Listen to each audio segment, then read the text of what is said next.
Good morning, evening, afternoon, wherever you are. Welcome to Elephant in the Room. It is the fall. Wow, I just realized it's September the 23rd, 21st, or 22nd would have marked the fall.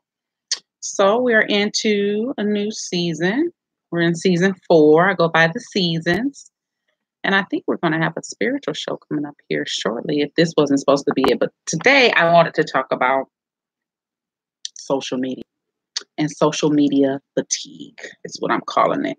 And for me, I'm not tired of social media. I've had a break off of it before because my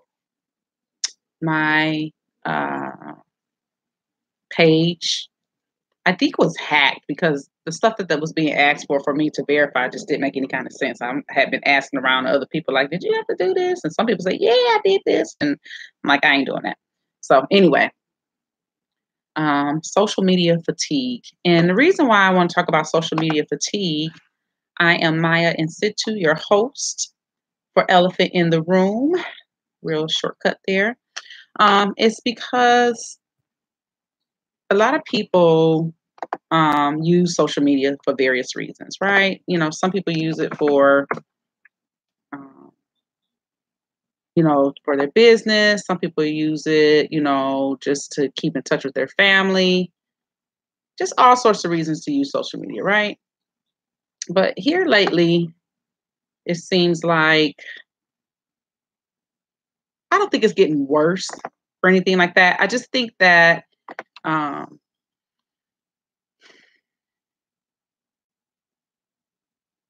the quorum is getting less and less. It's going down, right?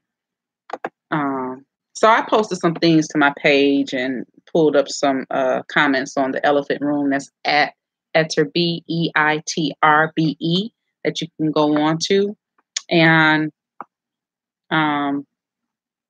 look at some of the things that I post, some of the ideals out here that are very interesting. And what I've been doing lately is I like to read the comments. The comments kind of help me understand the mindset, the mentality. So before we jump into that, I hope everyone had a good weekend. I'm on here looking around, so that's probably why I'm not looking at the camera, because I don't even see myself on here anymore. And I'm really disappointed in the fact that the application of what is that called? Google Hangouts. I'm really trying to figure out why Google Hangouts was dissolved the way that it was. I find it very interesting that it seems like when it was being used for a tool to connect people, which is supposed to be for free conferencing or free webcasting or whatever you want to use it for, and now all of a sudden it's disappeared. And it's just my opinion, my thought. I think too much information is getting out here. I think people are finding ways to connect, ways to do things for a very low cost. And I don't think the industry likes that. I think the industry want in on it. They see how lucrative it is. And I guarantee you that it's going to be a relaunching of Hangouts for a fee. I guarantee you. They can't really stop you from using your, like how I'm using this, just using my webcam.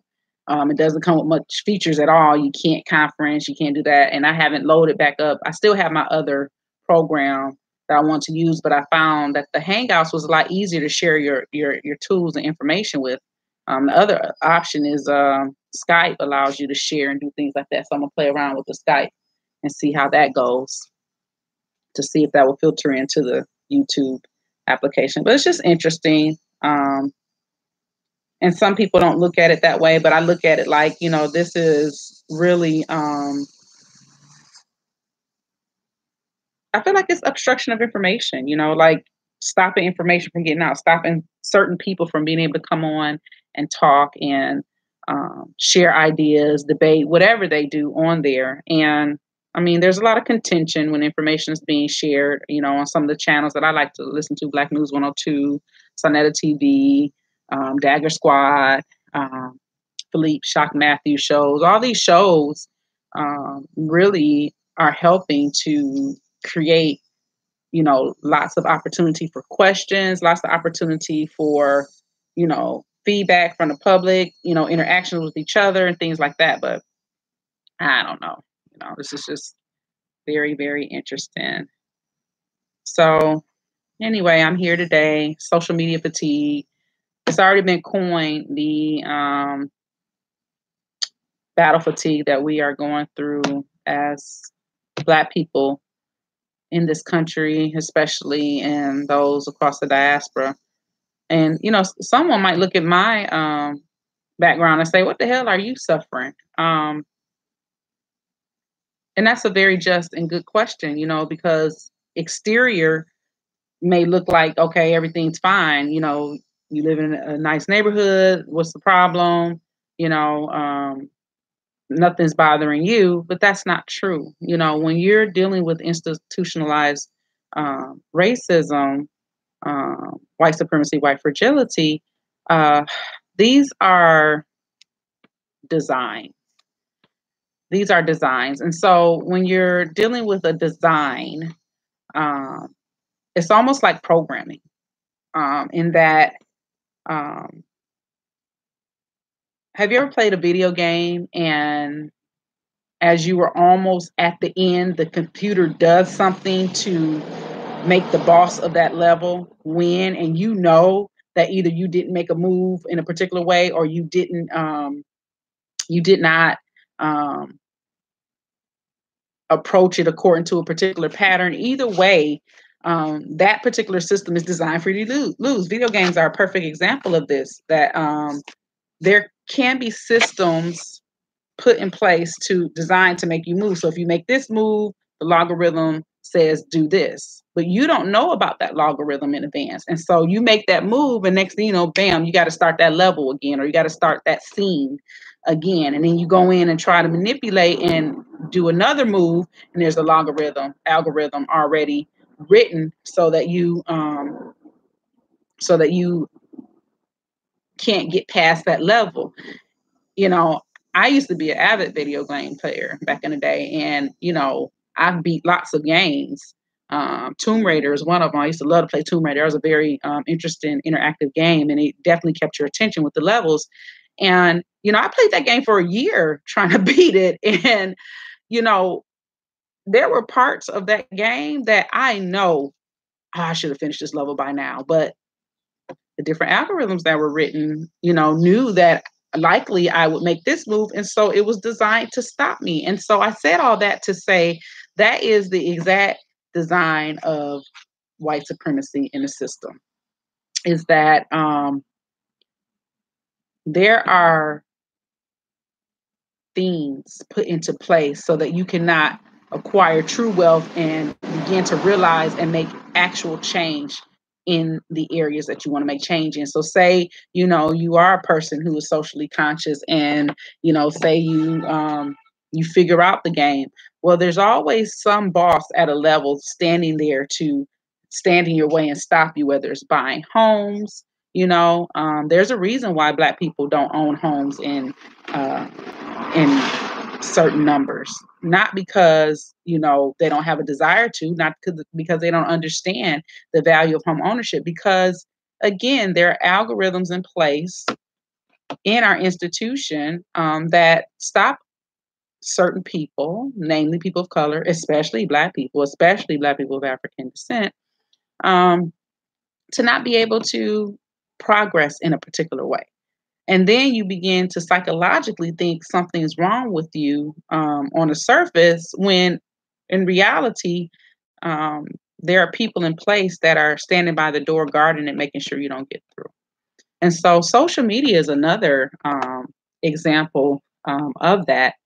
And so I just want to go through my elephant in the room page here and go down and look at some items I've posted here. I guess I'll start top to bottom because I don't have to go all the way to the beginning, because I've been posting a lot more often here lately, hoping to, incite some conversations, incite thought. So everything I put up, I've been on some pages, like I stopped following one page on Facebook, that the positive images they never show you. I don't know what happened with that page, who the administrators are. I thought it would be a great page to follow, but that page has really turned to garbage, in my opinion. And so anyway, I am going through my page now, and I just want to give you all some really good, clear-cut examples of what I'm talking about the social media fatigue that we can experience because of, the types of posts.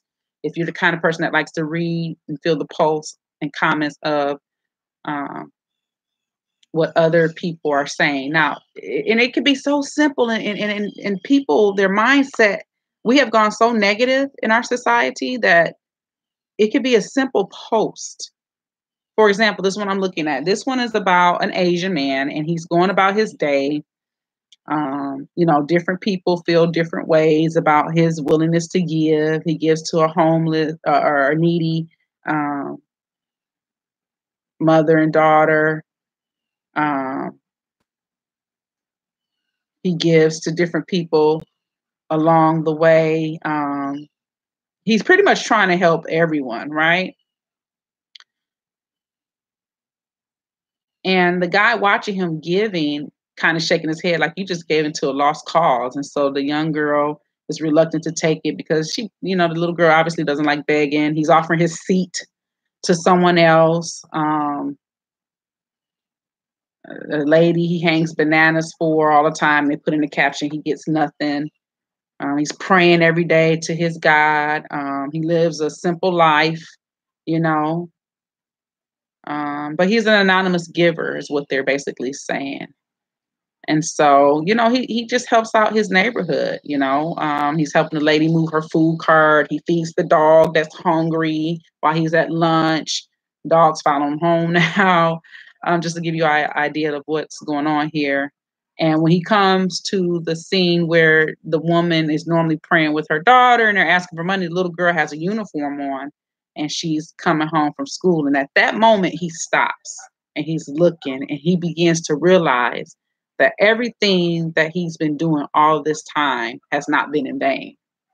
And so that's an interesting message there, right? Beautiful message. Whoever came up with this, there's actors involved. There's obviously actors. They created this whole, scenario so people, can see it. And so I'm gonna pull it up here.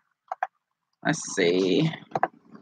Pull it up here and see if I can get some comments based upon the original video. I'm so used to being on my phone, so I'm not even sure how this works on here. Oh, there we go. Okay. So I'm able to pull up comments. Now, you would think, for the most part, people are putting nice comments. Seeing a girl in uniform almost brought tears to my eyes because he saw, everything that he'd been doing did work out. Someone says he's not a hero. He's kind and gentle. Okay, whatever. I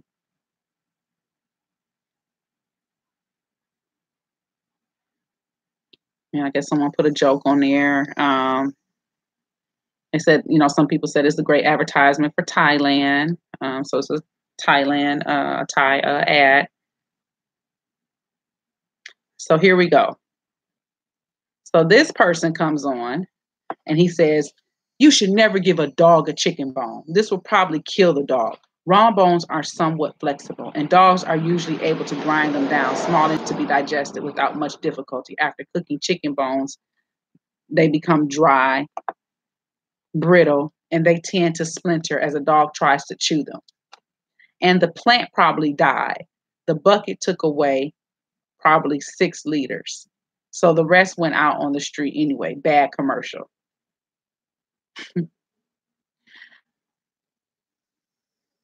It's not that people don't get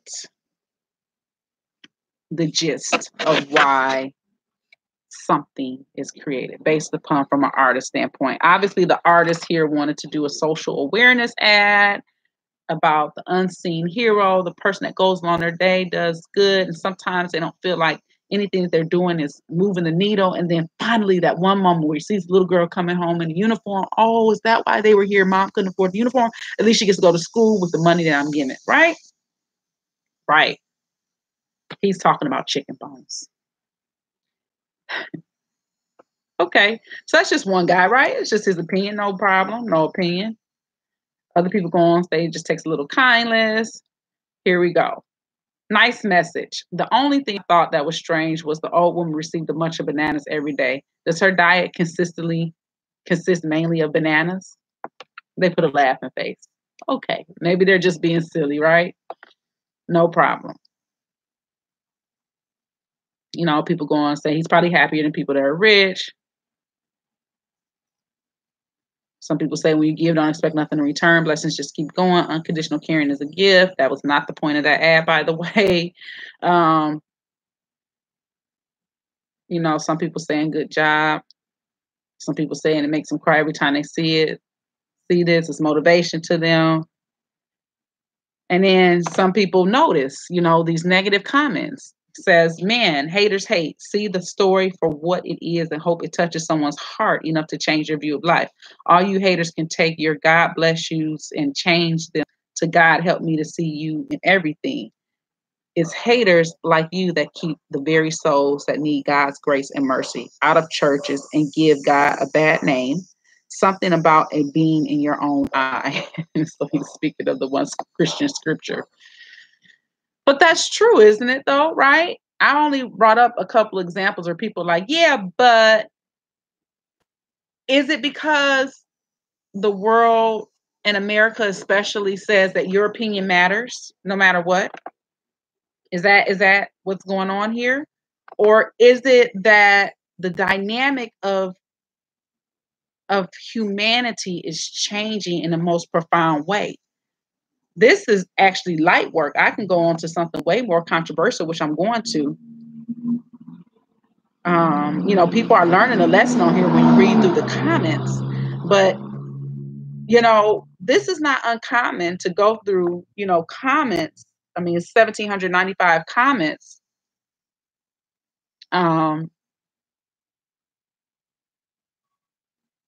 Where you're going to find either someone who thinks it's funny, maybe they just think it's funny, but you're going to find people who, no matter what you put up, no matter what your intentions are, it doesn't matter. Here's another one on social media. This one went into the history of rappers endorsing St. Ives, which I found very, very interesting. It was very interesting on here. And so let me turn this down before they flag my video for music. But basically, let me go back here. Okay, so these are all the rappers that have been convinced to endorse St. Ives malt liquor, right? Malt liquor was popular back in the 90s, and these are the artists that supported it. You have the Notorious B.I.G., rest in peace. So they show his rap. He does his version of support for St. Ives.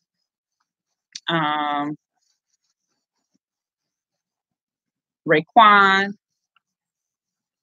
you have on here.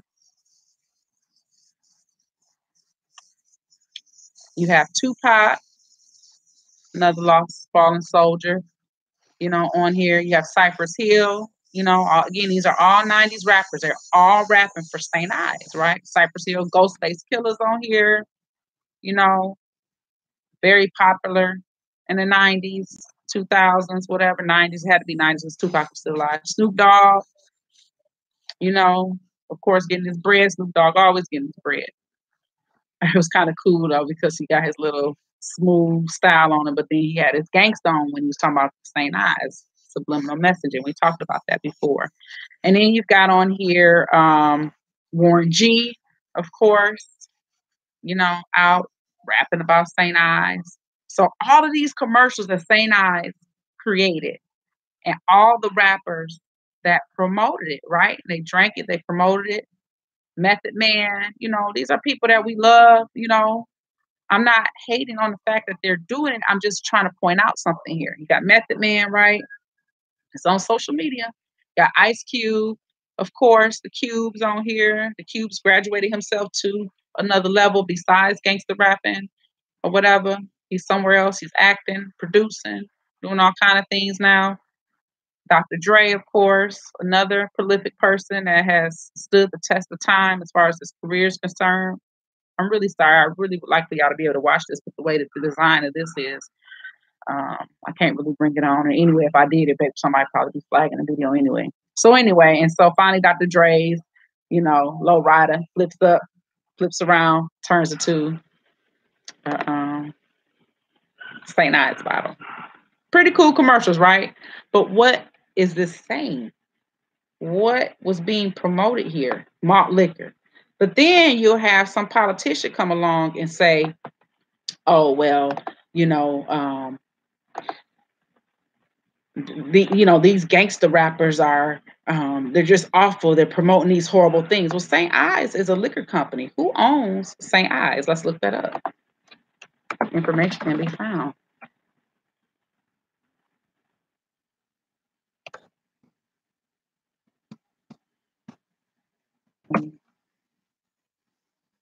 Guys are crazy out here. Owner of St. Ives. I like being outside. So the owner of St. Ives, right? So Wikipedia is going into the history where Chuck D took a stance against the malt liquor advertising and sued the brand's owner, the Mackenzie River Brewing Company, for using his voice without permission. So that's interesting. I didn't know that. And so Pabst Brewing Company owns St. Ives. Remember Pabst Blue Ribbon? They probably were dying, and then they got into the malt liquor business and, kept whatever they could of their career. Now, what happened with that? I want to read about this this lawsuit that Wikipedia put up that Chuck D started, which I love Chuck D. He's my man. I follow him on Twitter, like what he puts up. But anyway, so it was launched by Mackenzie River Corporation in 1987. St. Ives gained prominence during the 80s and 90s and through the use of celebrity endorsements by rap artists, right? So the beer is available in a number of special brews, which provide a variety of flavorings and fruit flavorings, right? But Pabst Brewing Company is the manufacturer of the malt liquor, okay? And so it talks about the early history of, branding itself through marketing through hip hop. And so DJ Pooh, it says, was brought in to design advertisements for the liquor and was given broad artistic license. Okay, so a lot of designs that you saw there, that DJ Pooh was responsible for it. But Chuck D took a stance against the liquor company because they used his voice without his permission. And then the controversy generated publicity for St. Ives and placed it on average hip hop listeners' radar, right? So they discontinued the brand in 1998 before it was purchased by Pabst Brewing Company. Okay. And so that's who owns it. It's not Black people that own this brand that's promoting it. It's white culture. White culture is owning this, but using Black culture to promote it, which isn't all that unheard of when it comes to marketing, right? That's not unreal when it comes to marketing. But here's the deal: when you decide to market, right? You're marketing to I'm sorry, I got to put this on my Facebook page. You're marketing to whom you think is going to buy your brand. You're marketing to, whomever you think this will be the most effective to. Now, we know that in the Black neighborhood that you can find a liquor store almost damn near on every corner, or at least every 2-3 corners, right? And so that is the issue, okay? That's part of the issue, that Black people have been used for marketing ploys because we are high consumers of certain products, certain things. We will, if a product is a good invention or makes us feel good, we will latch on and we will make your product wealthy, rich. We will make you rich, okay? And so let's just look at some of the comments, because that's what we're talking about: social media fatigue, right? And how social media is affecting our lives. Now, this would have come a long way before social media was a thing at all. I mean, in the 90s, what was launched? Black Planet, maybe that was 2000. What was that other one? MySpace, right? For someone. But anyway, if I click on the comments,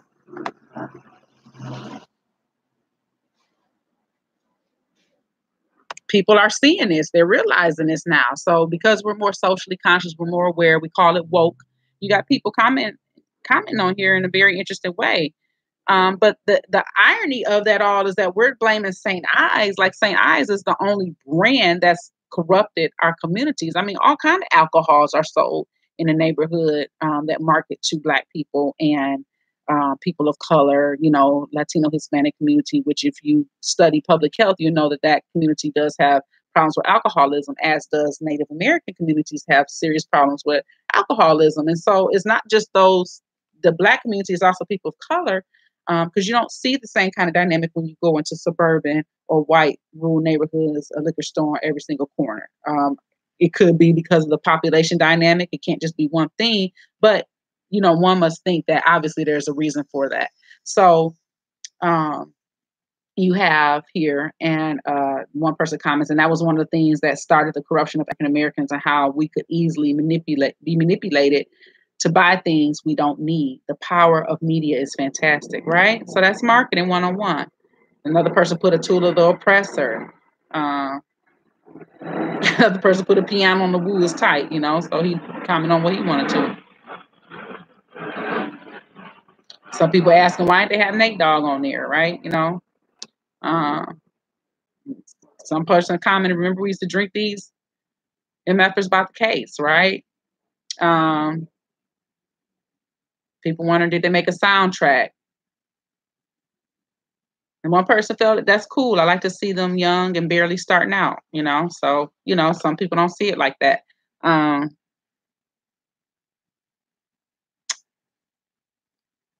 Some people thought the malt liquor was disgusting. It was a disgusting drink. Some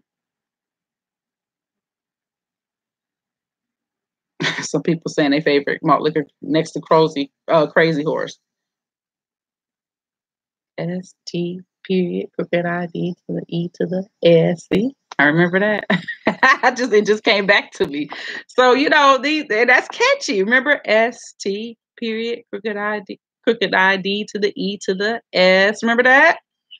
I knew that out in the 90s. I was a kid. I didn't graduate high school to 96, right? So half of 96, I was an underage person, and I knew that song. I knew that ad. Why is that? Because it was playing on the box as commercials, probably. Some people said Warren G had the best, commercial. They all had to start somewhere.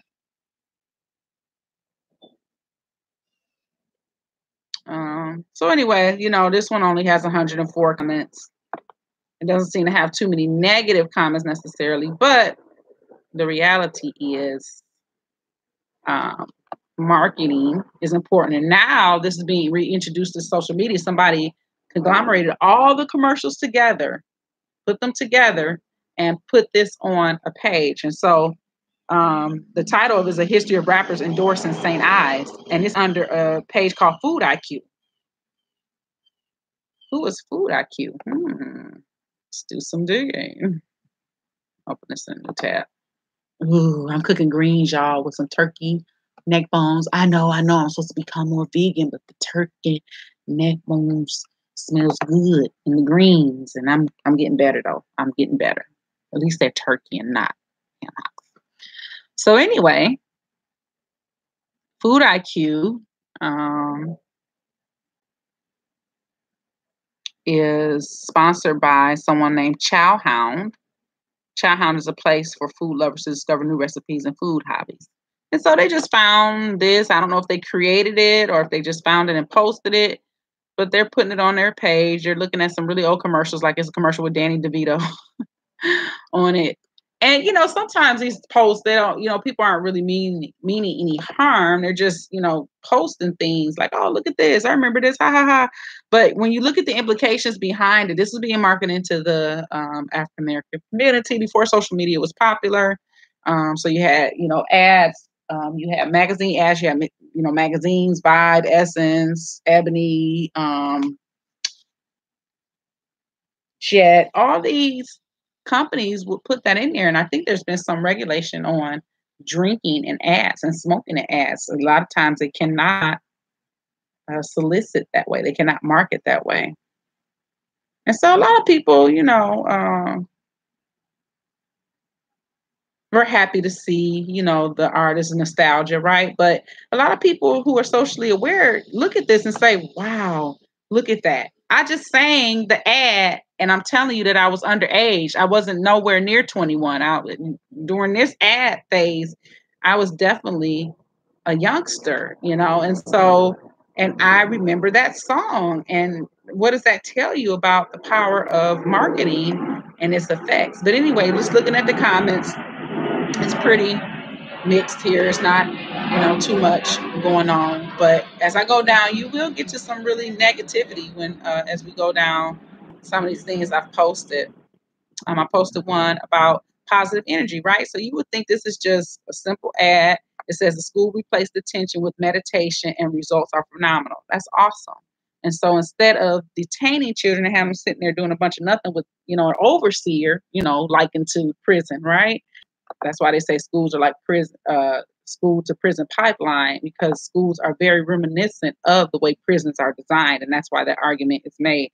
But when we look at this here, and you look at that, click on here, and I read some of the comments. Now, this is a controversial issue, I would say, and so the comments on here should be quite interesting. To me, this is something positive, being posted, which is cool. But what I want to look at is the comments, because the comments tell a story on the sentiment of the people who are receiving it, who get an opportunity to read it. Let me see if I can get these comments up the way I want it.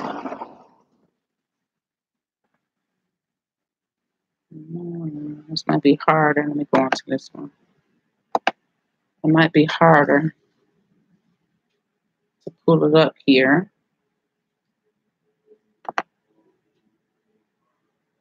Sometimes you got to go onto the ad page to see if it even, some of the ads, they won't even allow comments because they already know people just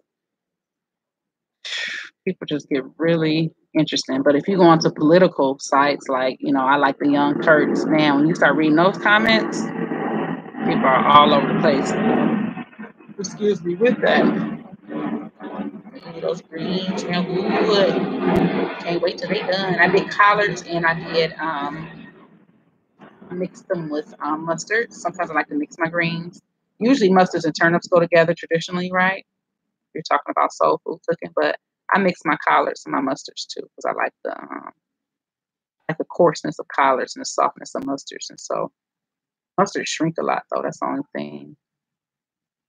That's why you gotta add turnips to them because turnips are a little bit more coarse and they give a good mix with the collards.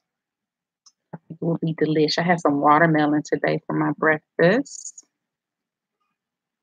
I'm trying to find the comments on. I'm not sure this one has any that I can read because it's a news site to a certain degree. I'm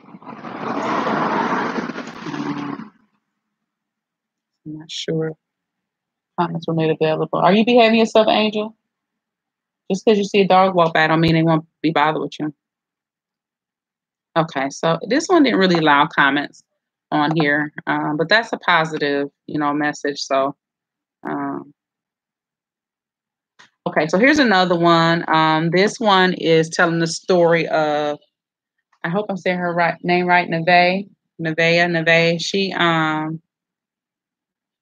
was basically an R&B backup singer back when Wayne was still young, back when a lot of artists were still young, and she actually had a child by Lil Wayne, and she had a child by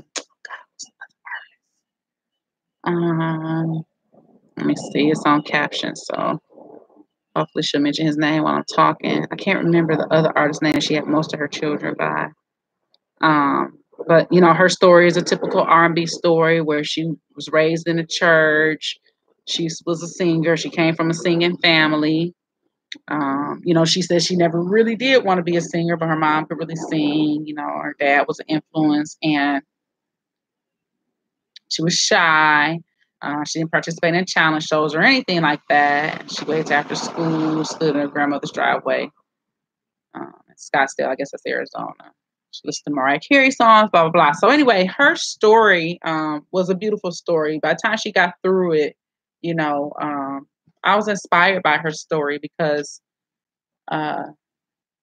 she really touched my heart with her humble type of character in which she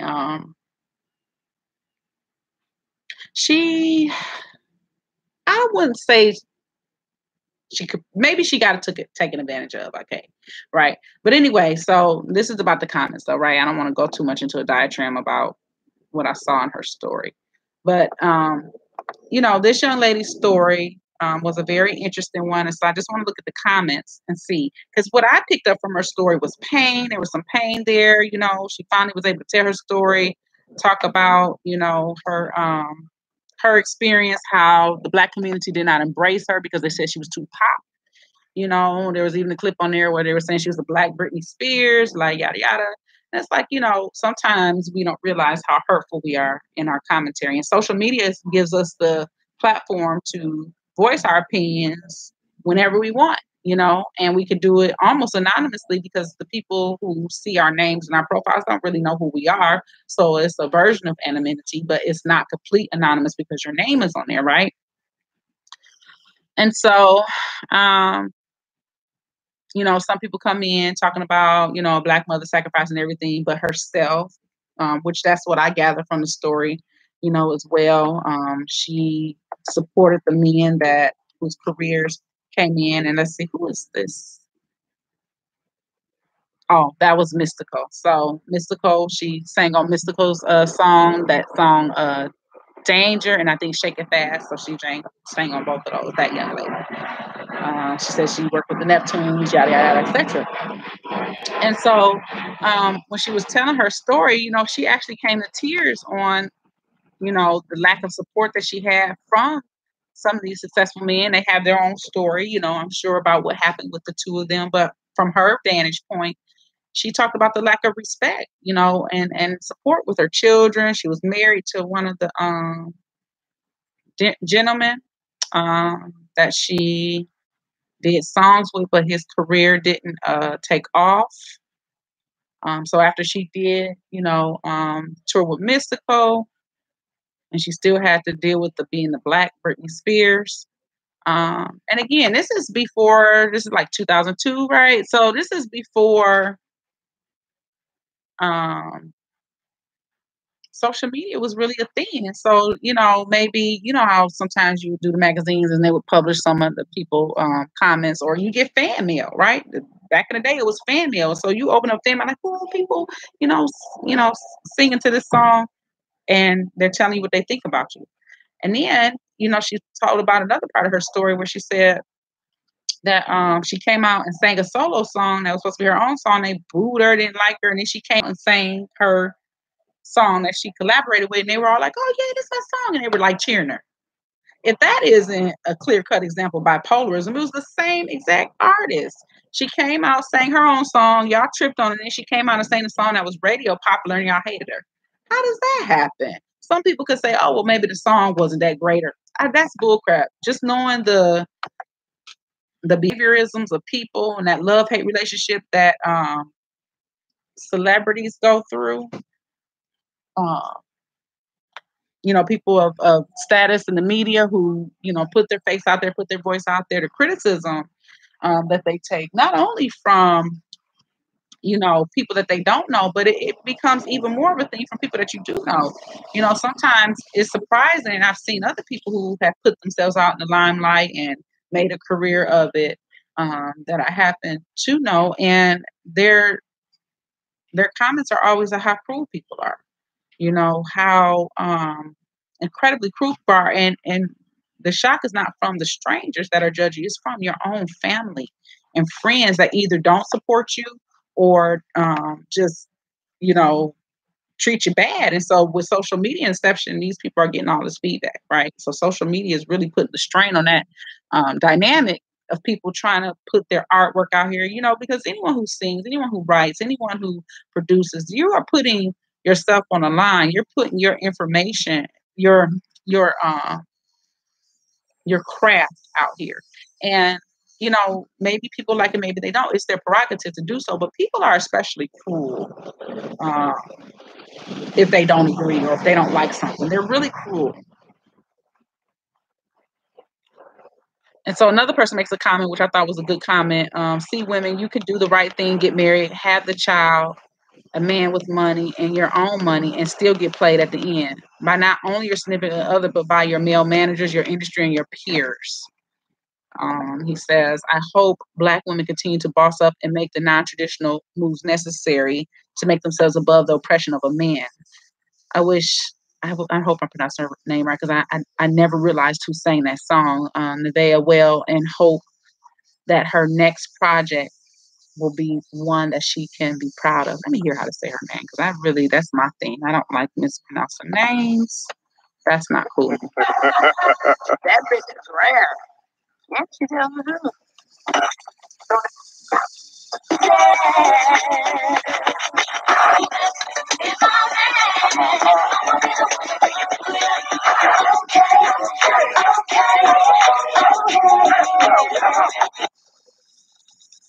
Let me see how they say her name. I'm born and raised in Atlanta, Georgia. So the church thing, like that hollering that song was just extremely for the living room in front of my mom and dad. Like they turned around and I was like, whatever I could get and whatever was mine. If you look up the history of God Bless, they rejected a lot of urban hip hop. The owner at the time was Clive Calder. She was the Black Britney Spears, which my first song was from Organized Noise on the radio. Dream tell me to this day, they laugh at. Of course not. So anyway, I tried to get her to say her name, but anyway, it doesn't show it. I'm sorry if I pronounced the name wrong because I don't want to add no more disrespect to this lady's story. Again, her story really touched me because even with everything, she was not in tabloids that I was aware of. She did not come out and slam any of her children's fathers, even though they were making good success and apparently was not helping this young lady like they should. To a certain degree. But again, there's always two sides to every story. So I don't know their life. I don't know their story. That's just her portion of the story and how she told it. But, he says, I hope Black women continue to boss up and make the non-traditional moves necessary to make themselves above the oppression of a man. I wish Nevaeh well, and I hope that her next project will be one that she could be proud of and a testimonial for all strong working Black single mothers out here who has turned their unseen circumstances into valuable opportunity. So if you want to see her story, it's hashtag finding Nevaeh on Facebook.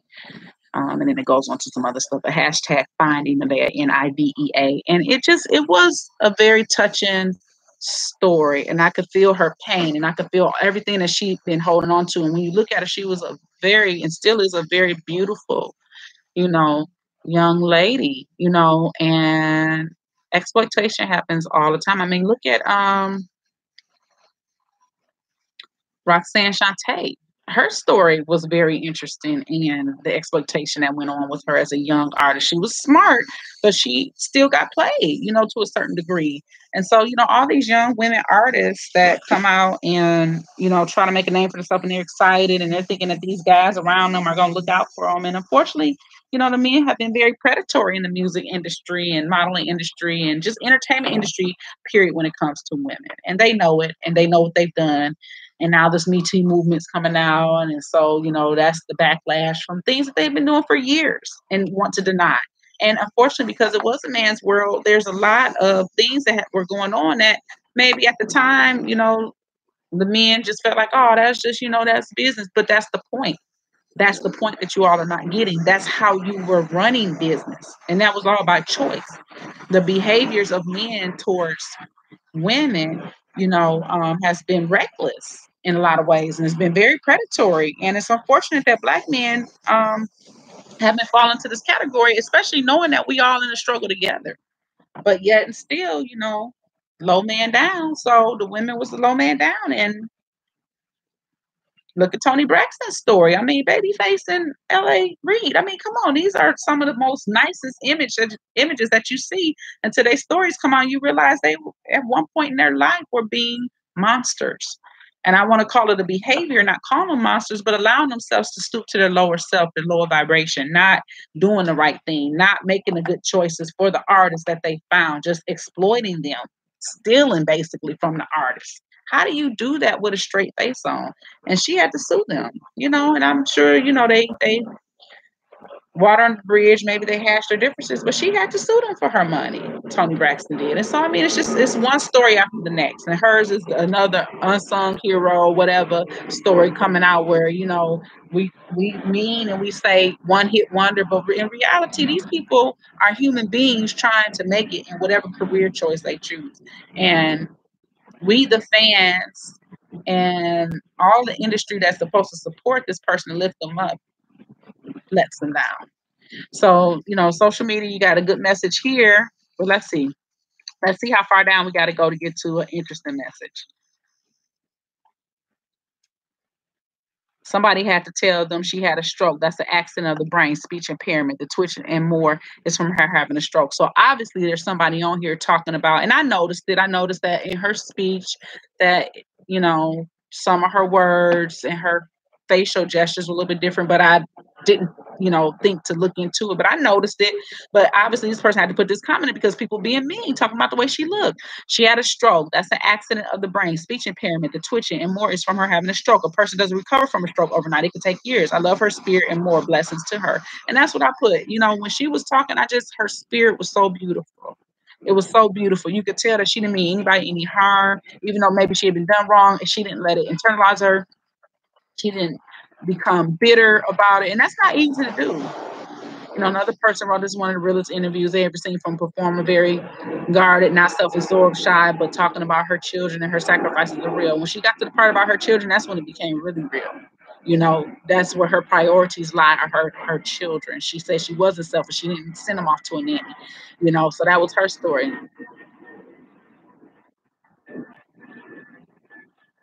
So here come another person that obviously didn't watch the story, right? And it's so funny to me how you see people put up comments. Another person, I won't mention their name, put up comments recently, and this is a popular person on social media, and they put up comments about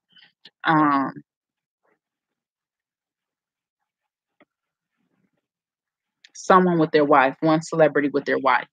And it's their current wife, and it was an age gap between them and that person. And he puts up, oh, y'all just going, I think it was Eddie Murphy and his new wife, I believe it is. And he put up a comment like, well, at least he had all his kids by one woman and blah, blah, blah. And he just going off. And everybody's like, bruh, that's not even accurate information. What you talking about? That's the new wife. He's divorced. Okay, get your story right. And, he didn't have all his kids by one woman. So I don't even know what you're talking about. So sometimes people get on social media and get to rambling and not really certain of the information. I try my best to be careful about information that I provide. I'm not really a name dropper because I don't see the point. I like to talk about situations because I want us to grow and learn. But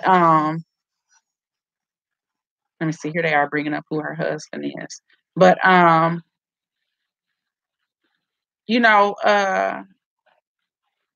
sometimes people just, I don't recall him coming back saying he was wrong. Maybe he put in a comment somewhere, but people were like, no, bro, you wrong on that one. That's not his current wife. That's not who he made the majority of his children by. And he does have, children, out here. So it is what it is.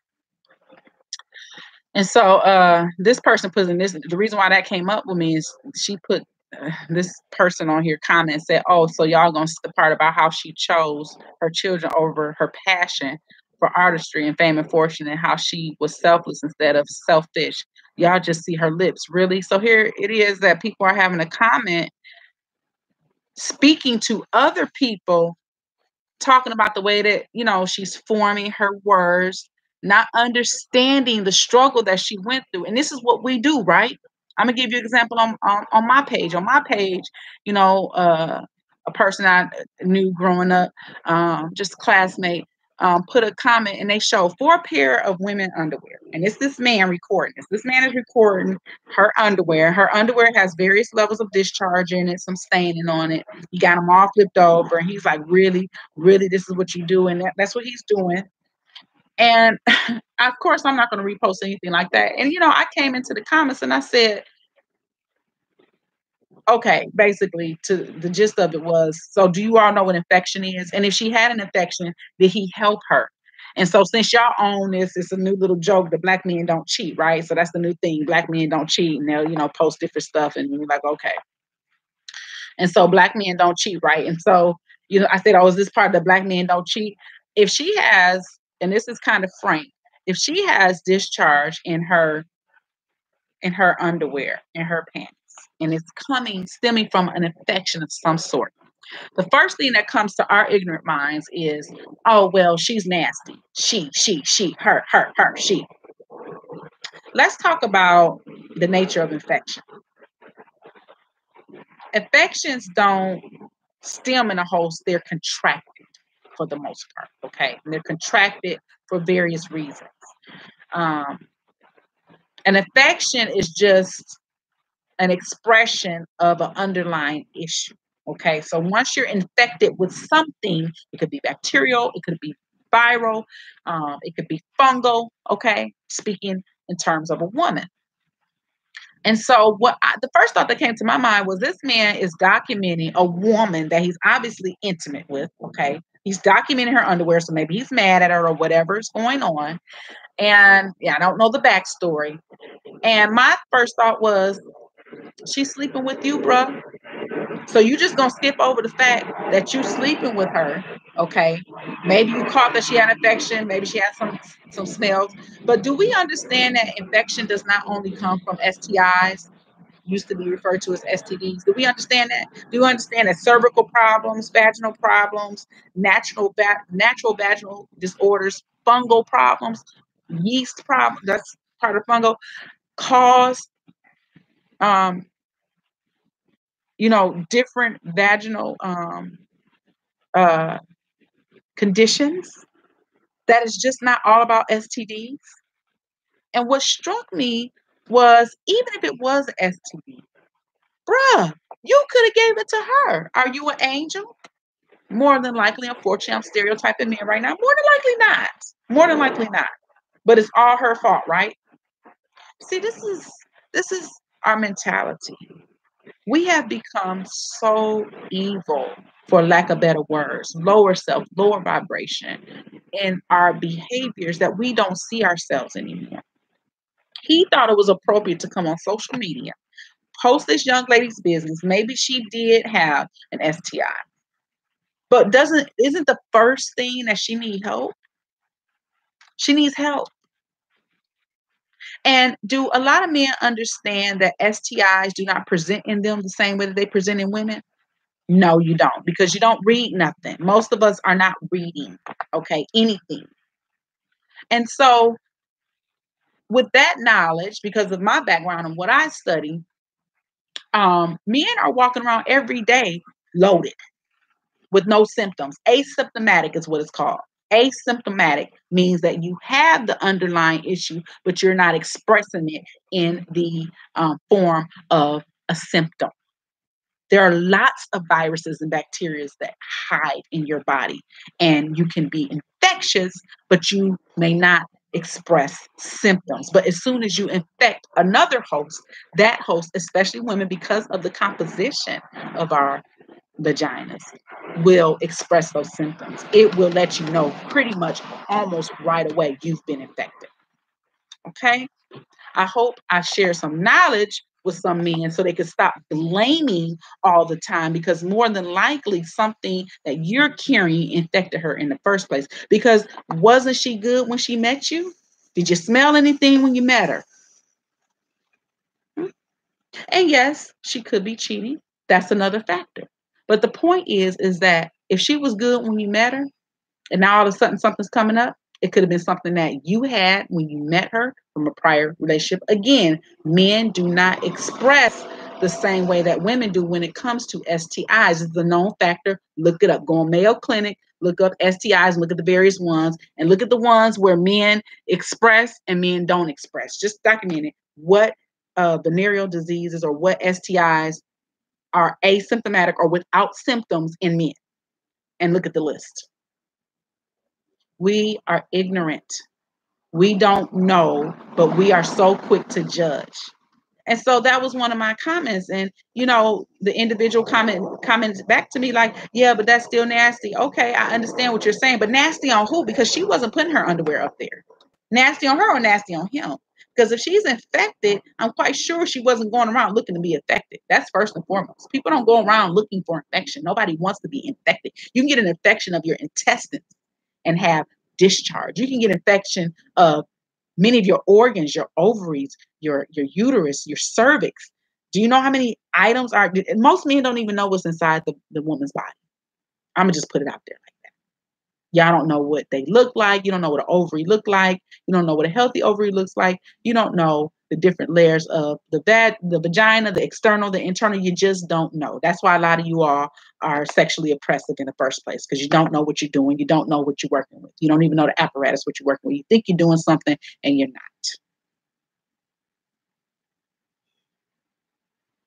Social media has highlighted our dysfunction in each other. And I'm not mad at the gentleman for bringing it up, because yes, on the surface, ew, it looks gross. Oh my gosh, it's nasty. But I'm 40.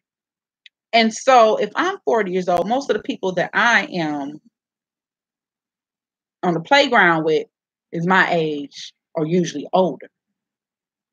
And so if we're mature people and we are, and I've posted things that are funny or silly, but when you really get down to it and think about the things that we're posting, that could be hurtful to or damaging or defaming to another individual, are we really thinking or are we just reacting? And because of the anonymity of social media, people don't really think about who they're posting about, because you don't have to face that person. If we have to face this person, they can come to you and say, excuse me, ring your doorbell, excuse me, I know this individual was wrong for putting this up, but why are we sharing it? Classic example of that. Those kids smoking weed. Or even that that man that had that girl on there performing acts. I would not watch that video. It was an 8-year-old and people were talking about it all over the place. Like, oh my God. And now, social media covers video and you choose to uncover. But people were sharing that, and they weren't necessarily sharing it to say 911 help.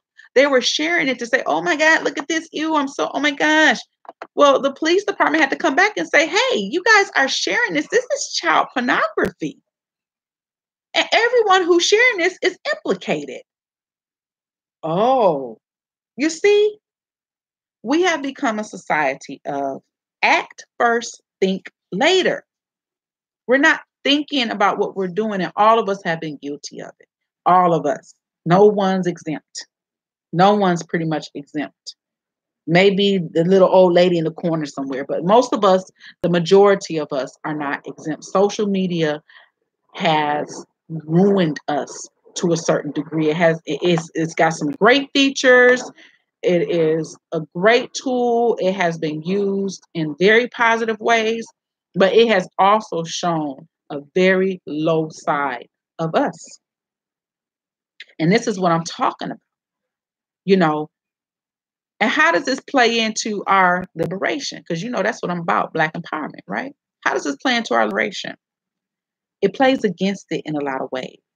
Because even some of the pages that I go on where we're supposed to be learning from each other, where we're supposed to, put productive information. Again, I hate to put them out there like that, but the positive images they never show you, that page has gone left field. Who are the administrators? Because some of the things that they put on there, you're like, how is this a positive image that they never show us?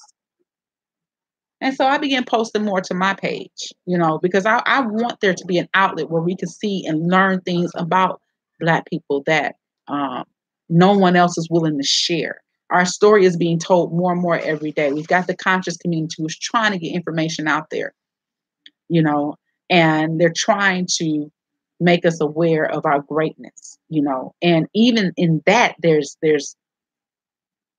muddy waters, because you have those that come on that don't believe in Pan-Africanism and don't believe that our roots go back to Africa. You have a movement now with the Aboriginal movement where there are actors who don't believe that we have an ancestry that is African. They have different arguments. I'm not going to promote those arguments here. You look them up yourself.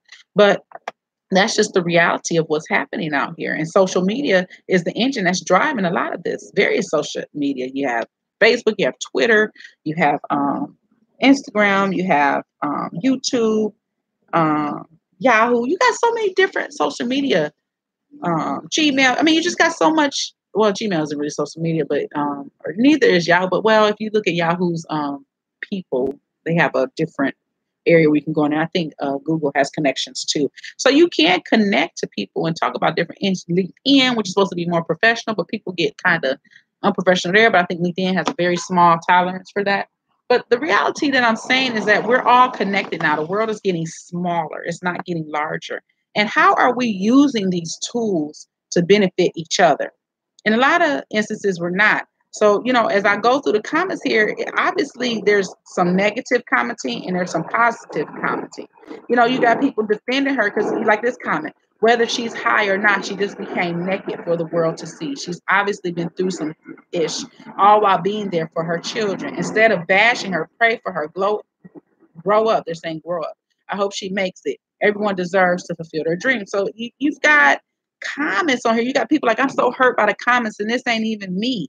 Firstly, whether or not she was high, or plans to get high is no reflection of how authentically and truthfully she gave her story. I mean, you just got people who, and I don't know who these people are, where they're from, if they're real pages, if they're bots, whatever the case is, it's just the ideal that anyone would program something or use their own identity to go on and tear someone down is my point. And whether we do it innocently, whether we do it shockingly, whether we, mean to behave this way, it's what we're doing now. I don't care what, I never forget it. And I said this in another one of my other casts. There was an ad out about children hearing for the first time. Okay. And it went through various children, different age groups. And every time they just smiled, they were just so happy. It was just so touching. I mean, it was the kind of thing that made you really, puppy dog, you just had to cry. It made you so happy to see people behaving in this way, or that technology had advanced to the point where people who couldn't before hear are hearing for the first time. One was a teenager, hadn't heard their whole life pretty much. And, they put the apparatus on and they could hear their mother and father for the first time. And all you could do is say, oh, that is so beautiful. Except when you get to the comments. You get to the comments and you're like, and I had to put a comment on that because it just overwhelmed me. I said, how did we get to this place? How did we get to the point where this is supposed to be a happy time about innovation and technology and ingenuity, breaking the mold, making human beings better, giving something to someone that they didn't have and changing their lives? And how did this get to race and teasing of disability? And who are these people? Who raised them? Where are they? How do we reach them? How do we make them better because they're sick? Again, full circle. How does this play a role into our true liberation? Because we do, as people in America especially, have doses of freedom, I would like to say. Doses of freedom. But we have not experienced true freedom. And true freedom, in my mind and in my reality and in my utopia, is a freedom where people can express themselves, but the expression is meant to benefit.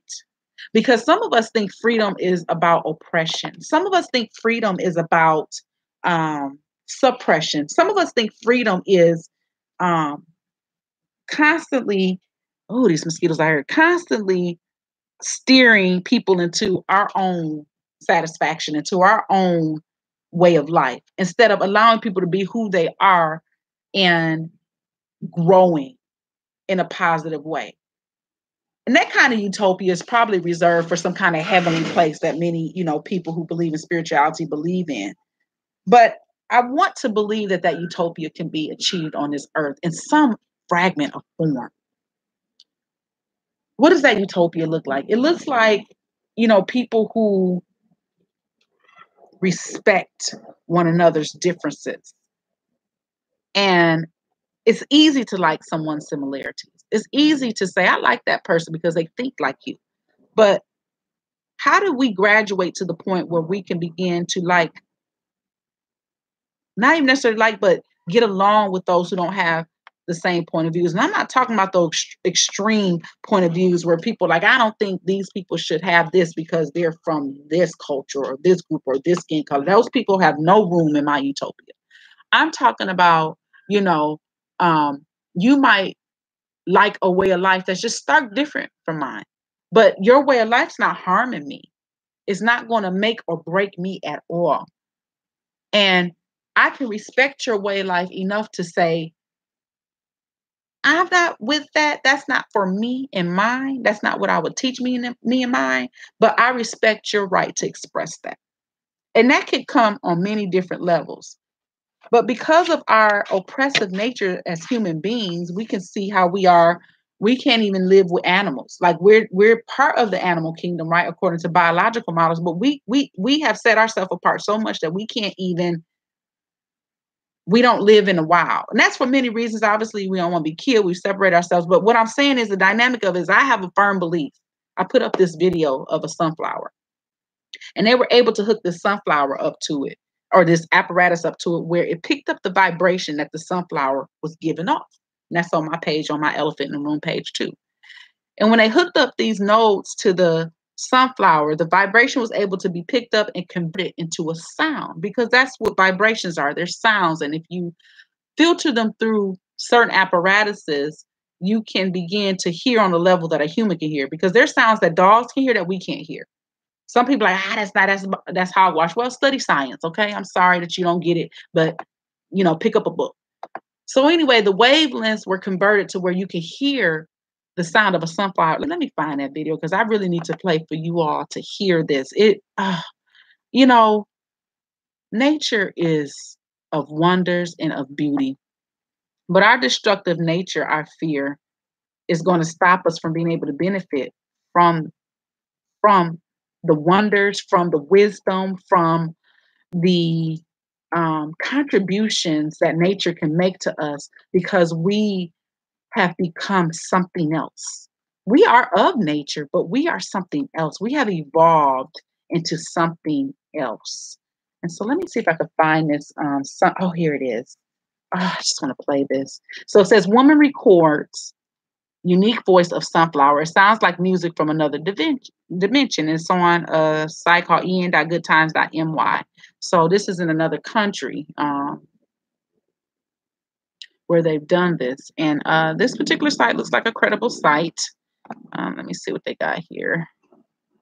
You have to look at the story to see if it's real or not. I took it to be real. And the only reason why I believed it to be real is because I understand sound. I understand vibrations. Let's see if I can make this play.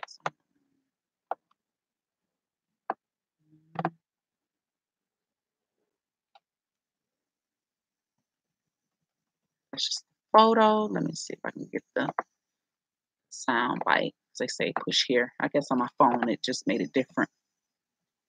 But they had a whole interview with her. McAfee. McAfee is scary, I swear. Let me see if I can pull it up, because it just had a video clip. Let me see if I can find it. It had the video clip of the lady explaining the process. Oh, here it is. So it says, with a microphone and her mobile phone, the woman records the vibration sound from the sunflowers, which sounds like a high-pitched radio wave. Now, here's another thing that you may not know. You may want to go on YouTube, and NASA records the sounds that the Earth makes from space. And what they found was when they sit outside of Jupiter in its atmosphere, or out in space, or when they sent probes to Saturn, to Mars, they all make distinctive sounds. There's a vibratory sound that they distinctively make that are different. And I'll play that for you here too, so that you kind of begin to understand what I'm trying to tell you here about this sunflower's vibration, because, people hear these things and they're like, it's weird. And, what it related to me was there used to be stories of George Washington Carver, where they would say that George Washington Carver was crazy as hell because he used to say the plants talk to him. And they would say, how do you know this about the plants? He'd say, the plants talk to me. I don't think he meant figuratively that the plants spoke to him, but I think he was vibrating on a level to understand the benefits of soil, to understand the benefits of different plants and botany. He understood botany in a very profound. Angel, did you pass gas? I don't appreciate that vibration. And so he he was a botanist, by trade. And so he discovered a lot of things about plant life, and he made a lot of discoveries, that are still here with us today, very profound. Enhance your internet safety, download for Chrome. What? I just want to listen to the. Really? Let me see if I can find. Gee whiz. I don't even have McAfee on this computer. I have. Oh, maybe I do. I forgot I changed internet providers. Okay. Easy steps. Click now. Start to download on our website. Get your access to inbox. I don't want that. I just want to listen to the video. Why? Audible official site. Oh, here it is. Ha ha. You can't trick me. All right. I hope y'all can hear that. So beautiful.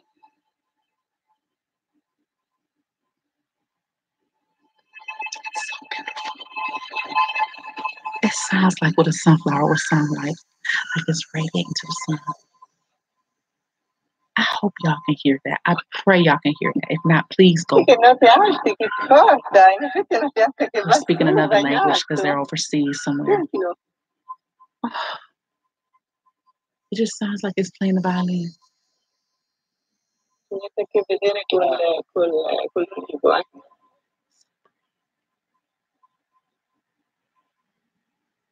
Okay, so I'm a weirdo, but I don't care because that is absolutely beautiful. How many more plants can we hook it up to and listen to them? This says Slovakian hikers record a stunning footage of rare frozen lake as they walk. Oh, that's something else. Sorry. Okay. Anyway, so that was the video.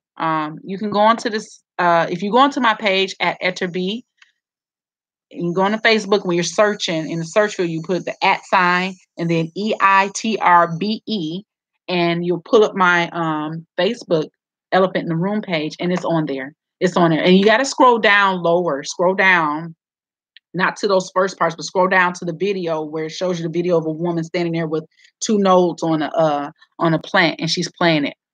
It's if you couldn't hear it, I'm sorry if you couldn't hear it. It's phenomenal.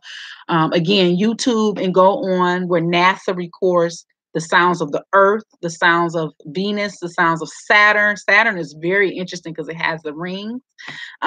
Jupiter, all of them have their own distinct sound, and that's because they vibrate at a different frequency. If you ever want to know about that, study vibrations. Vibrations are so interesting to study, like the trees, all those things vibrate at a different frequency. We vibrate at a different frequency. Dogs vibrate at a different frequency. Your cells, if you ever take a chemistry class, which chemistry is not a very easy discipline, but as you get into the second level of inorganic chemistry, and it begins to talk about the movements of gases and the movements on the cellular level and what the gases do in different phases and how they behave. They vibrate, and some of them vibrate this way, some of them vibrate this way, some of them vibrate this way, some of them move. It's just very interesting what on a molecular level, on a cellular level, on an atomic level, what things are doing and what has been observed through technology as far as electron microscopes have helped us do a lot. And so these innovations are available to us, but because we don't read anymore, because we don't study the sciences, we are left out of the loop. So when people make statements about what's going on around in your environment, we're like, what are they talking about? That don't make no sense. And we click on, let's go on to the fight video. Social media is a gift and it's a curse. And it depends upon what you're using it for. If you're using it to just go on trash all day long, my grandfather used to say, trash in, trash out. And so he would call the TV the idiot box because in his summation, nothing was playing on TV that's worthwhile. It was nothing educational anymore. It was garbage. It was junk. Even when I was a kid, he viewed it that way. And it was light work back then. I mean, you had prime time. You had times of the day where you couldn't watch TV. TV went off. Okay. When I was a kid, TV went off after a certain time, 11:30, 12 o'clock, maybe 1 o'clock in the morning, TV went off. was not on anymore. You just had to boo. That's where I come from. Boo, my generation. And so you didn't have programming after a certain time. And the programming, most of your shows were a half hour long. An hour long show was a special, and so, and you had to wait to get the episodes. Okay. But social media has changed that dynamic. And I'm not against technology at all. Don't get me wrong. I believe in technology. I think it's beautiful. But at the same time, as we use things for good, we also know that things are not used for good. It's not used for the benefit of others all the time. And so when you look out here and you look at comments, I didn't really go into the negative. I find negative comments any day of the week. You know, about anything. I mean, I put on there, sometimes I put rappers up that are, still out here and doing positive things. I love Method Man, he just a cool dude to me. Like, for example, when I put my political stuff up, there's personalities that are on media now that they are completely negative people. Okay. They're negative people. They don't mean nobody no good.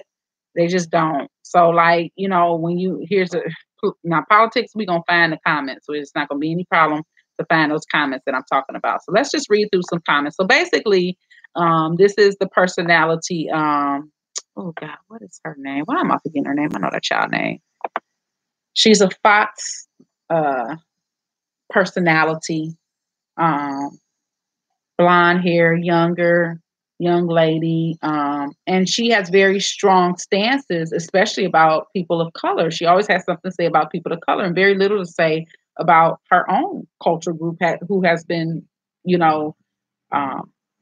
very noted in history for their role in a lot of things. We'll just say it that way. I'm not nice in any of my other videos, but today I'm play nice because we're talking about social media and how it's just gotten out of control. So I'm playing nice today. But when you go through, some of these comments, and I'm going to skip over the comments that would resonate with me and go with the comments that I consider opposing views. Which this particular video is talking about over 40 athletes, coaches, sports commentators, and others explain players' protests. So at the beginning of this video, the way that they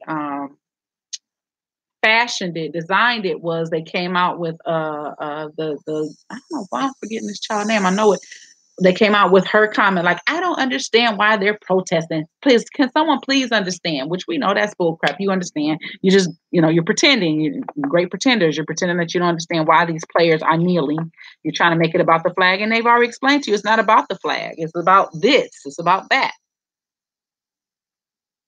So you have this particular dude come on and he says, to their comments, you have to watch the full video on my page to kind of understand these comments in context to what he's trying to say. He says, except that there is no inequality involved. Police go after criminals, no matter what the color of their skin. If anything, the statistics show just the opposite of what they are protesting over. And so he really believes that. These are people who are commenting. These are people everyday walks of life. They believe this. And the reason why they believe this is because media is a tool. And media has framed things in a way to make, one view over the other. And it happens on both sides. It doesn't just happen on one side, but that's just the way it is. So, as you go through here, I'm trying to find the opposing views. And it's not always what we think. Sometimes we think it's just a bunch of white people coming on in here commenting. But I see a lot of Latino, Hispanic people commenting, which I find so bizarre, but they do, to the benefit of the conservative ideology. I just find it the most bizarre thing in the world. But hey, different strokes for different folks. And you have, Black folks that come on that, are with the conservative view. So you can't say that we're monolithic in thought. We're not. We think different ways, and so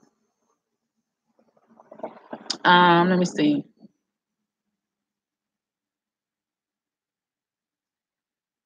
And so one person put up, and this is how you know that people don't pay attention. So he says, do you know how beautiful and powerful it would have been if some of his white football players kneel with their Black counterparts? Imagine the impact. They did. This is what I mean. We comment so fast and we're okay with commenting and we don't have to know the facts. That's the thing that social media does. You don't have to know what's going on. You could just say whatever you want. And that's the good part about opinion and the bad part about opinion. Opinions are like assholes, as they say. And so that's part of it. Is the water out of it? Put some more water in it. Put like 2 cups of water. I'm surprised the water cooked out of that. Put 2 cups of water in there. All the water's out of it? Okay, turn it down on medium. Turn it down on medium. And put some more water in there, please. Huh? I wanted it to cook for 2 hours. So it could cook for another half hour. But put like 2 cups of water in there. Okay? Like the red cups. 2 red cups of water. And then turn on medium. Okay? My greens are cooking. They're gonna be good. Oh, they smell so good, but I'm surprised that water cooked off so fast because I had a lot of water on there. Smell good though, y'all. I wish I could just like fan it through. It smells so good. Okay. I'm tear it up. But back to our regularly scheduled program. So and so of course it seems that a lot of people commented, here this person does agree with me. Bullcrap. They know why they're protesting. They've been told dozens of times they don't like how they're protesting and are making it all about that. They're ignoring the protesters when they tell them what's up. I agree with that. And so,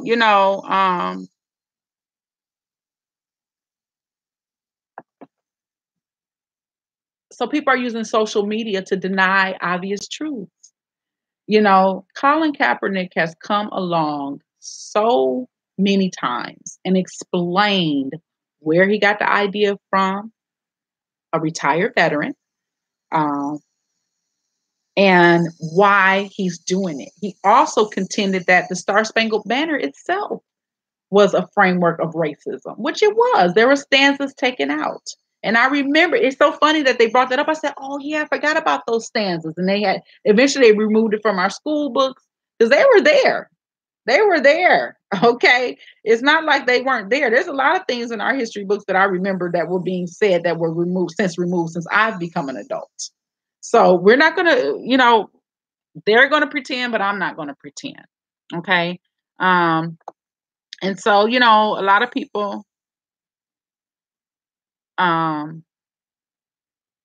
beginning to see and understand as more recordings, as body cams are showing the dysfunction of policing in this country. I'm not going to even preface by saying not all cops. I don't even care to say that. Because if you stay in context to what I'm saying, I don't have to say that. I'm talking about a culture. There's a culture in the police department in the United States that was incepted at a whole different time frame from which we are here now. It has just evolved into an animal, a beast that is out of control, and it is kept that way for a reason. There have been initiatives placed forward on the Black community, period. They're in writing, they're provable, and people who continue to deny it just want to deny it. And that's just the bottom line. And what I tell people is don't get angry. It is frustrating. Do not get angry at those people because it's not going to help you and your energy levels to be able to put it towards what it needs to be put towards. Thank them for self-identifying. That's what I constantly say. Anytime I choose a comment, thank you for self-identifying, Mr. or Mrs. Bigot, and I do word it that way. I appreciate you coming on here and letting us know where you stand, who you are, and I will know how to proceed going forward. Silence. They don't even respond to me. See, it's chess. I keep telling y'all, it's chess. It's chess. It's not about changing minds. It's not. You cannot change the next man no more than they can change you. Don't you have your beliefs? And can someone come up to you and say, hey, you need to believe this, believe this? No, because you're not changing my mind that easy. My mind is changed with information that's provided and by my own personal internal compass. Is everyone's compass the same as mine? Hell no. Okay. And so what we need to understand is that games are being played. People are pretending that they don't understand. And in some cases, some people don't understand because of their ignorance level, because of the homogenous life that they've lived as far as the society they lived in. They don't have exposure to many people. They only know what they know. They know what grandpa and papa told them and mom and dad. And, grandpa won't lie to me. Grandpa won't lie to me at all.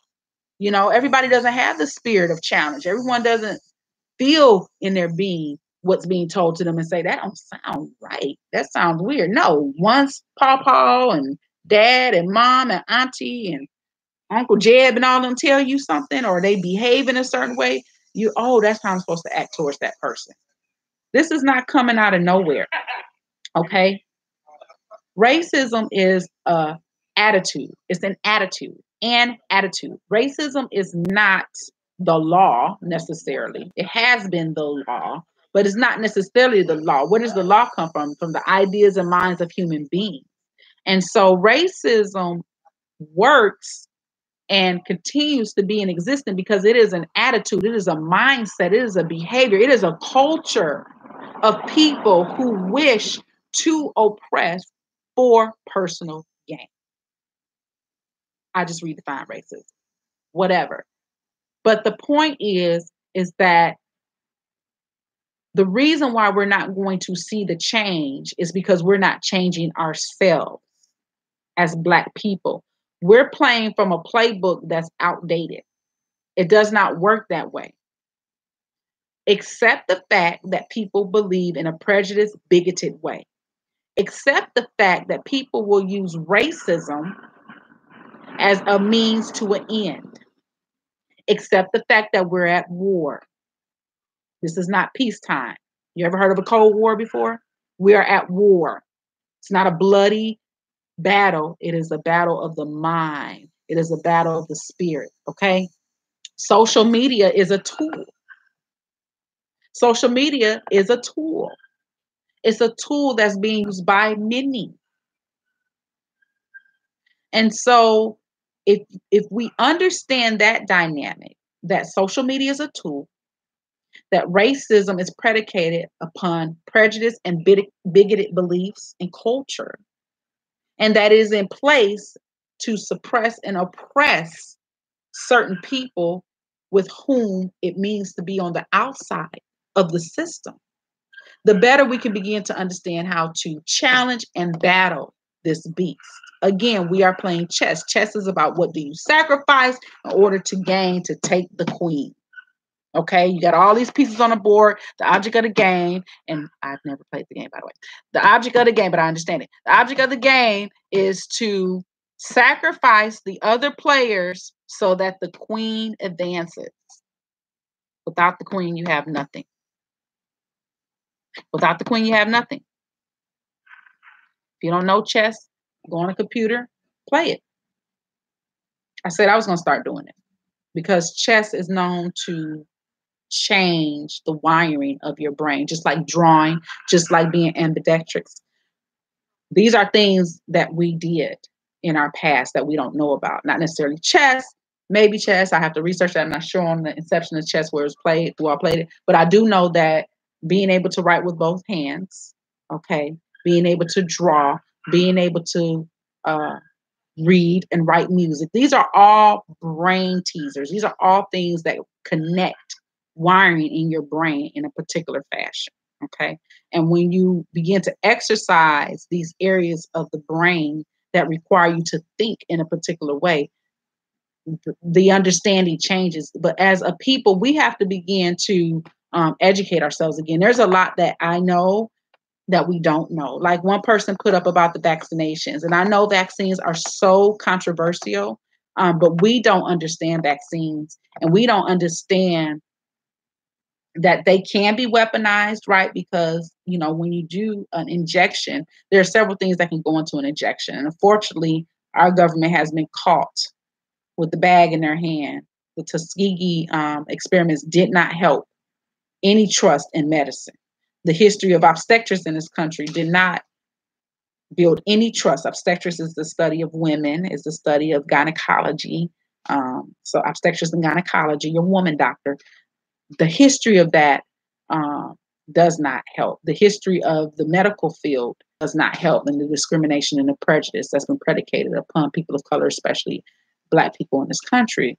And so it doesn't help that these prejudices have happened. But what we're not understanding is that the more you stay in the dark, no pun intended, the dark is the light, the more that you will be left out of information and knowledge unless you can change. If you don't understand biology, if you don't understand chemistry, if you don't understand physics, if you don't understand mathematics, how are you going to fight what information is being put out here for you? If someone puts out an invention and you don't even know what you're looking at,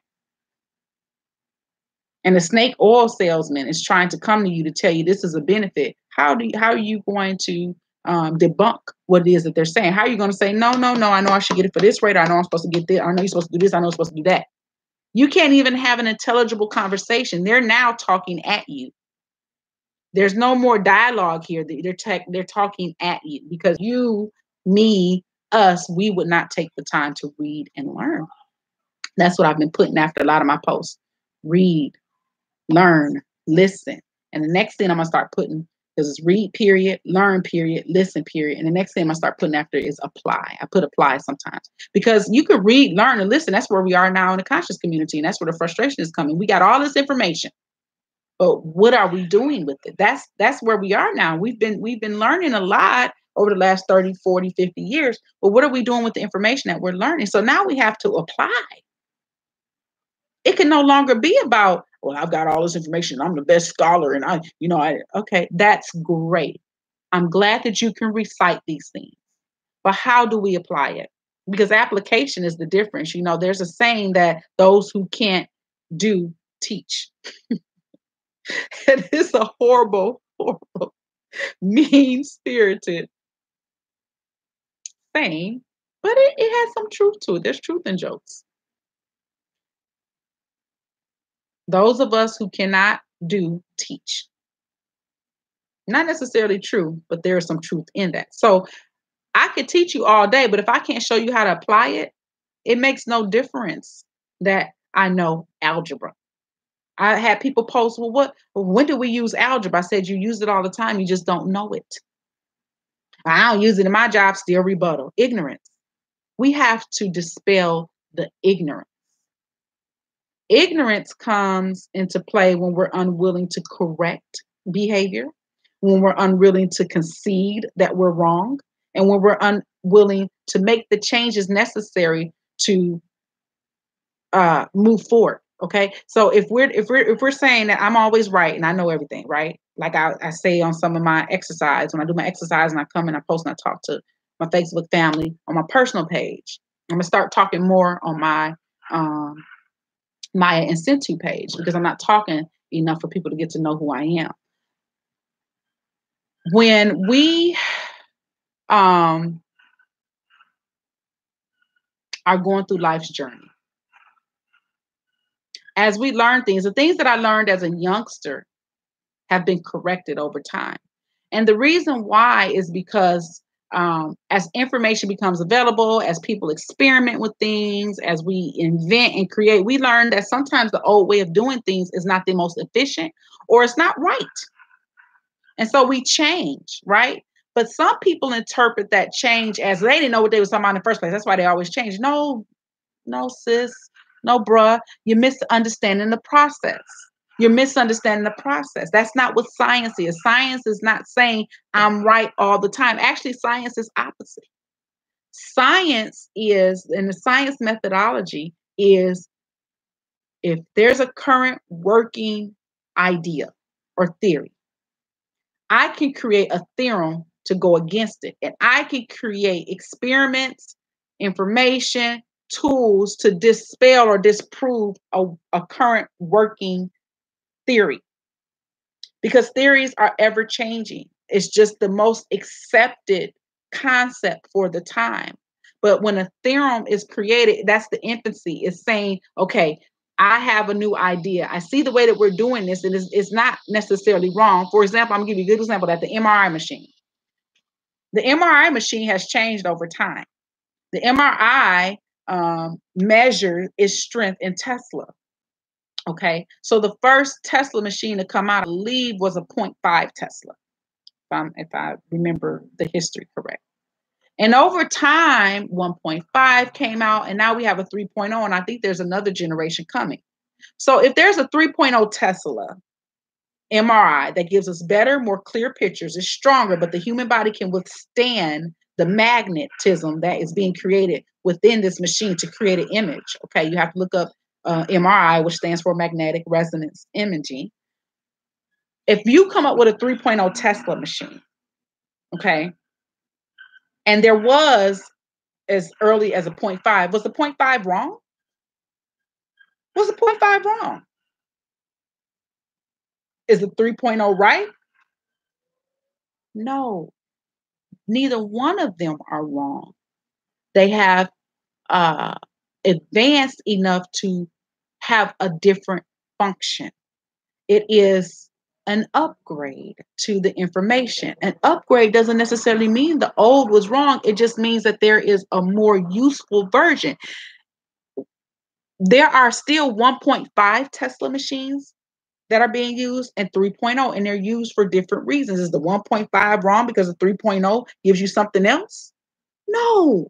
And that's what we're not willing to accept. We keep thinking that when certain information comes out about our history, about our lives, about ourselves, that is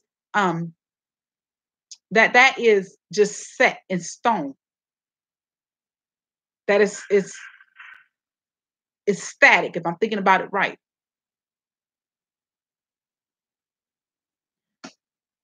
But if you look at human ingenuity, we were on horse and buggy. Okay.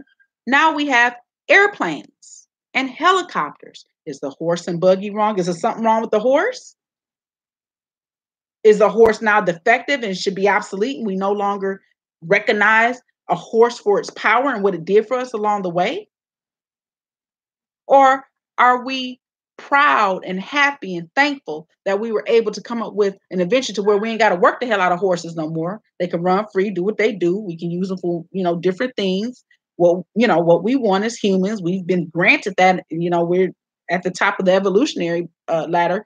We get to use things the way we see fit. Why don't we see education that way? Why, when we come out with information, do we not value the information that came before? Why do we just throw it out like it just doesn't make any difference? Unless it was harmful, why is it just being thrown away? Why? Why can't we accept that? I guess maybe I'm slow. Maybe I don't get it. Maybe I don't know what the hell I'm talking about. I just like to ask questions. I don't know everything. I don't know everything. I like that Professor James Smalls always says, how does he put it? The thing that you know is how much you do not know. Something to that effect. We know how much we don't know. This universe is infinite of information. We still trying to understand what's on the other side of the sun. We never been to the sun. I don't know that we ever going to be able to be going to the sun because of the intensity of the heat. To know that if we go on to the sun, it's not spooky, but we go into the sun and there's things there that make it work. Obviously, we call it elements. We call it, matter. We call it all kinds of things, but do we really know what it is? We just know what we named it. We just know the concepts that we applied around them. We just know what other human beings told us it was and what we all accepted it to be true. That's what truth is. It's just an accepted set of information that human beings created. We've created pretty much everything on this planet in our minds. We've created all the concepts, all the knowledge, the languages. We created that. That's human ingenuity. We created that. But is it necessarily all the information?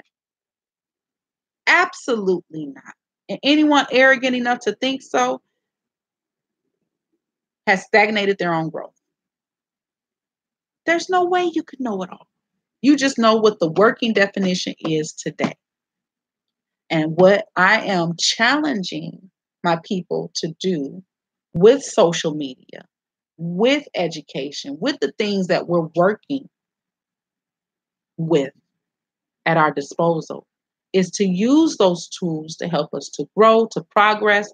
Don't be afraid of information. Don't be afraid to be wrong. Stand to be corrected. I stand to be corrected. My bad. I thought it was this, but you just showed me this. Be a sponge of information, even if you don't use it. We are losing our brain cells because the rule of anatomy and physiology is if you don't use it, you lose it. That's the working rule. So if we're not using our brains in the way that we did in antiquity, if we've actually regressed and we're not progressing, we're progressing, but not all of us are together. You see, there are some in society that are pushing the envelope and pushing us forward. And there are some of us who are stagnated. And so instead of it being a free flow, it's dragging humanity forward because of our unwillingness to learn something new, because of our hate for each other. That was my comment today. If you see someone doing something that's magnificent, do you get the feeling inside your body where you say, that's awesome? Or do you get the feeling like, who are you? Which one are you? Are you the one that applauds progress? Are you the one that be like, they gonna fall off? That's what we call hater. That's the working definition of a hater. Are you a hater? Because if you are a hater, you're holding humanity back. Yes, you. Look this finger. They say when you point a finger, it's 3 pointing back at you. What am I holding back? I could be holding back something too. I could be. I'm not above it. Have I ever been a hater in my life? Not that I recall, but I'm sure I've had hatery moments. None I could think of right now, but I'm not a typical hater. But at the same time, hey, I could have. I don't know. But it's not something I strive to be, I'll tell you that much. And I don't spend a lot of time around people that are like, look what she doing. Girl, she ain't doing this, blah, blah, blah. Don't got time for it. I got stuff to do. I got to talk to you all. I got to motivate you. I got to motivate y'all. I got to be here for you. That's my function right now. Who ordained me? Who sanctioned me? I can't explain to you the force. You're not going to believe me anyway if I tell you. But I do know that I'm here and I'm here for you all.